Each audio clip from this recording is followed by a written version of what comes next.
Hi friends, I'm going to show you how to repot your orchid. So first, when is a good time to repot? Late winter to early spring is a great time to repot, or any time your orchid is actively growing and not in bloom. You can see that it is chock full of roots, and we have some exposed roots here, and that's perfectly fine.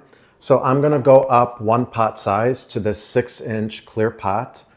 And as you saw in a previous reel, I soaked the bark mix overnight. The first thing that I'm going to do is take the plant out of its pot. Here we go.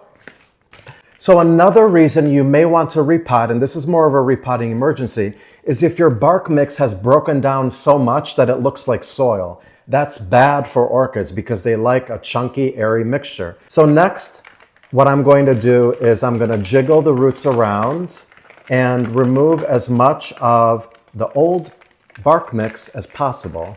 Here we go. So if you have any dead roots, you can go ahead and cut those off. This one has really healthy roots. I don't see any that need to be cut off, so I can't demonstrate cutting them off for you. Here's my bark mix that I soaked. I'm just gonna dump it here for ease. Next, what I like to do is, see that hole there? I like to shove some bark mix in the middle here. It'll make it a little bit easier. Then I'm going to go ahead and put this here, okay? And now I'm simply going to add bark mix all around the pot, and I'm going to tamper it down with my hands because I don't want any large air pockets. There's going to be plenty of air in this because this mix is so chunky. So I'm just going to continue to go all the way around. And these clear pots really make it easy when you are repotting, or technically up potting when you go up a size.